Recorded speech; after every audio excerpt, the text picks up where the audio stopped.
Hey everybody, welcome to this week's FF Uncensored. I am traveling and Trevor has to work. Is in the same place he always is. I am Are you still still? in Mississippi. Yeah, I didn't travel that far. I just drove down the no, road. but I am still in my office. You are not. So today we're going to talk about something that starts with a D, vitamin Vitamin D. D, and it's something that I don't think gets enough credit. It was all the rage for a while, but then it kind of went away. Well then, yeah, it went away and then But we magnesium want to. became all the rage. Yeah, magnesium's big right now. Like it's having a moment, which both should have I mean, moments. Like they're both very they should, important. well, here's the thing. They both should be having a moment all the time because they are both a big deal and they kind of work, they definitely work together in a lot of the things that people are dealing with.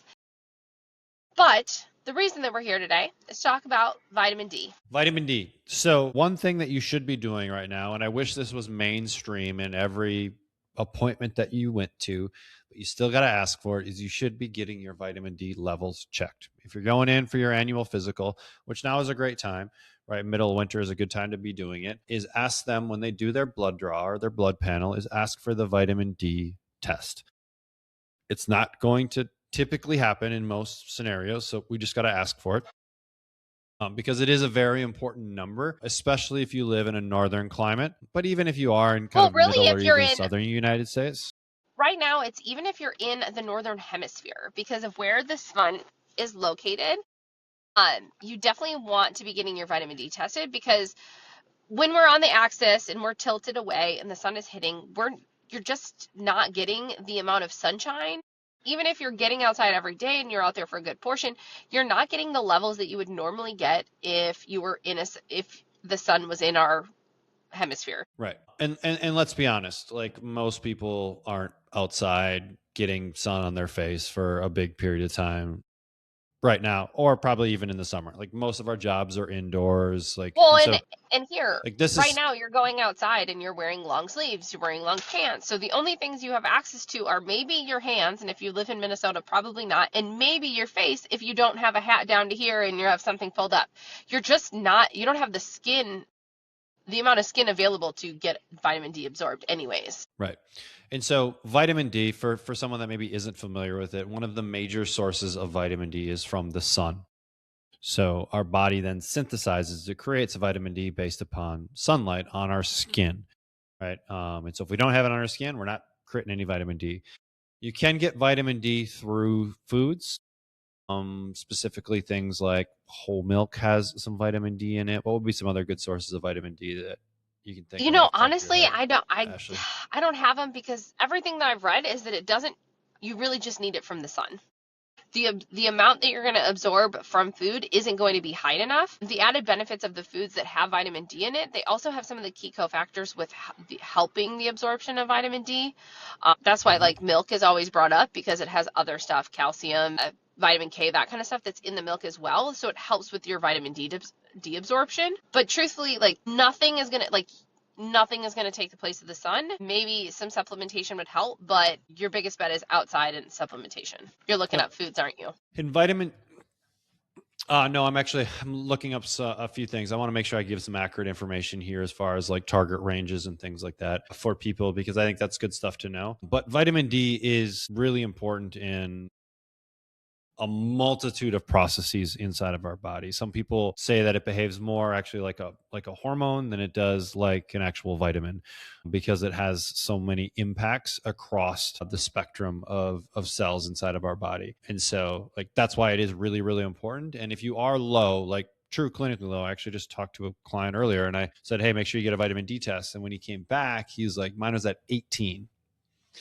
18, in case you're wondering, is pretty low. Like it's And isn't it supposed to clinically be deficient. above 50 or is it I think 100? 30 brings you into like a clinical range. I was looking up grassroots vitamin D, which kind of looks at a bigger body of evidence, and theirs is like 40 to 60 is what they believe is a good place to be at. Acceptable higher range up to 100. So everyone kind of has their opinions on where it should be. But if you are in the teens, in the 20s, that is definitely deficient, right? And you'll hopefully get a prescription at that point for some high dose vitamin D from your doc. But even if you're low, if you're at the low end of it in the 30s, I would look at potentially supplementing because we are in the middle of winter And and we it's want to your keep those numbers are levels probably high. are going to keep going lower until summer hits, which means you probably aren't going to get to your higher level until like July or August. It's one of those tests that I definitely think twice a year is ideal. I like January, like December, January, and then I like midsummer, like July, August. So you know, okay, do I need to take it going out of summer? Did I get enough? Am I gonna like be able to hold off? And then January gives you the ability to kind of reassess where you are. Do I need to take a little bit more? Do I need like a maintenance dose? Do I not need to take any at all?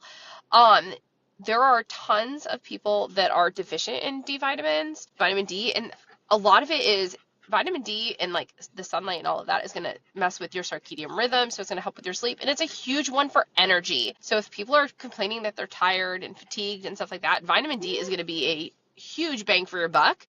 To help you feeling better. So often that might be the only thing someone needs is they go in, they get their labs done, their vitamin D is really low, they start taking it, and then they feel night and day difference. Yeah, 100%. And the next piece, if you are low or want to bring it up a little bit, then you got to know like how much do you want to take. And I actually found this really cool calculator on grassrootshealth.net. They have a calculator if you do know your current vitamin D level, like let's say you went in and got tested and let's say you came back at 30 and you wanted to bring it into the 40 to 60 range, right? You can enter in your weight, you can enter in how much you're going to supplement at, your current level, and then what your desired level is, and it will give you an example of how many IUs to take. And I'll do it here once with mine. So I say I'm about 200. Let's say I take 5,000 a day right now.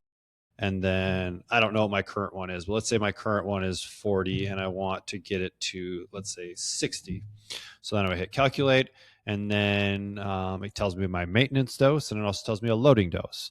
So maintenance to achieve the desired serum level within approximately 3 months, a supplementation of 10,000 IUs per day. Will be sufficient for 50% of people to achieve that desired thing. Or 10,000 IUs per day will be sufficient for 90% of people. That was interesting. I don't know why it gave me two of the same. And then a loading dose to quickly achieve the desired serum level within days. A dose of 25,000 IUs per day can be taken for 7 days, followed by the above maintenance dose.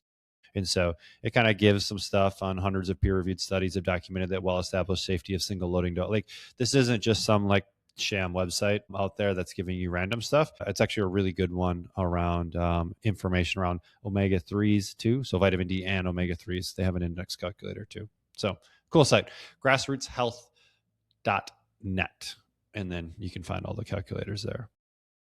So it's a relatively inexpensive test. Like the biggest thing is you got to ask for it though. It isn't something that is just naturally going to be included. Have that conversation with your primary. You can just get this stuff typically like going in and just order like this Grassroots Health has a home test. If you do want to test a few more times and your insurance doesn't cover it and things like that, there are other ways to get it too. But if insurance, typically insurance will cover a wellness visit, right? So like use that stuff, right? Use that stuff and then ask for these so that so you can really take control of your own health at the end of the day, because it is yours. We can't rely on other people to do it for us. So exactly. Anything else you got? No, I think that's good. I think it gives everybody a starting point. So we definitely recommend doing that because you're getting to the period where people aren't feeling their best because it's cold and it's dark. So let's give your body and your mood a little boost in those energy levels. And if that vitamin D is such an easy way for you to be able to do it, it's silly to be missing out on it. 100%. We need to give our body the building blocks it needs in order to function correctly. And so if we are low energy, if we are having mood swings, if we are just not feeling good, like there's something going on, there's underlying issues. And if we can kind of solve those problems, everything else gets better. So have those conversations, get things checked, and then go from there. So awesome. Until next time. Later, guys. Thanks for hanging out, everyone. See ya.